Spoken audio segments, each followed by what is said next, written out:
hearing found in 2 Chronicles, the Old Testament, 2 Chronicles chapter 34.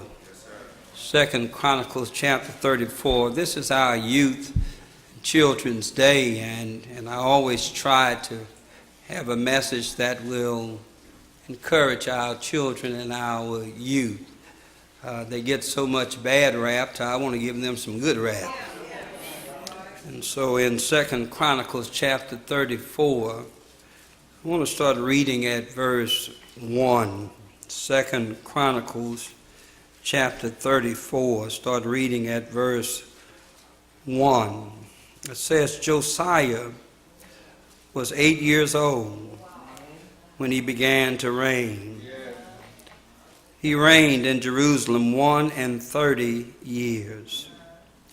For 31 years he did that which was right in the sight of the Lord. He walked in the ways of David his father, and declined neither to the right hand nor to the left. For in the 8th year of his reign, when he was 16 years old, while he was yet young, he began to seek after the God of David his father. And in the 12th year, when he was 20, he began to get out everything that was ungodly. I want to talk about a lesson from King Josiah. A lesson from King Josiah. I look at our children sometimes and I wonder what makes them lean one way or another. You try your best to train up a child in the way that he should go, and when he's old, he won't depart from him. But some kind of way, it looks like they get out there, y'all. I wonder, what is it that makes our children lean more bad than they do good, Joe? I wondered that. I mean, when I bring them to church, what makes them want to get out of church? When I try to put the golden rules in, what makes them want to set their own golden rules? I mean, what makes them lean the wrong way? And you know what I discovered? It's perception. Perception. When they listen to the music, have y'all ever listened to some of the music that they listen to? I mean, I was listening to some of the music that they were listening to, and I couldn't believe some of the music that they listened to. I mean, and then if you ain't listening to it, then they showing it on television. You know, not just MTV and all of that stuff, but they showing it on regular television. I mean, even your soap operas, Grandma. I mean, they got some stuff on there now. And what they have done with the media has glamorized sin and crime. And so much so that our children have the perception that crime pays. Y'all ain't listening to me. They have the perception when they listen to the lyrics on the CD, when they listen to the lyrics on the radio, when they watch television, it looks like crime pays. They see folks in jail and look like folks in jail are having a party. I mean, have you seen some of the movies, y'all? I mean, it looks like they having block parties. I mean, they eating better than folks outside. They drinking better than folks outside. I mean, they got it together. They're more manicured. They have better teeth than folks on the outside. Y'all ain't saying nothing. I mean, they glamorize crime and sin. And then when we come to the church, we don't do no better, because instead of us making godly living look right, we make godly living look like it ain't worth living. Oh, y'all don't believe that. Let me help somebody right here.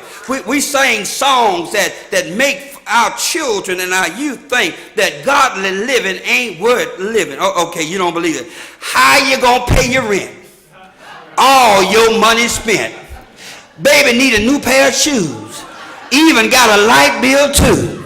Waiting for the next paycheck. How I'm gonna pay the rent? And then you holler, work it out. After they hear all that stuff, who wants to be a Christian? I I mean, we give them the perception that godly living ain't worth living. We paint all these pictures. The media, they paint glamorous pictures of sin and crime, and yet we come to church and we bad. We paint a bad picture, y'all. Yeah. Matter of fact, Solomon addressed it one day. Solomon said that they have children that are wearing their pride around their neck, like medallions. You know, a child will tell you what they won't hear, what they won't take, what they won't do. Yeah. And we couldn't even get "I won't" out our mouths. You let them finish the sentence and walk out the room. No. If I finished the sentence and walk out the room, if I look behind me, Sammy Davis was behind me. Y'all ain't saying that. I mean, we have glamorized sin and crime, and we let people get away with murder. Perception is it ain't worth living. You know, we go to the store and we see folks that are criminal, so to speak. They're not godly. They don't go to church like we do. They don't have a Bible like we have.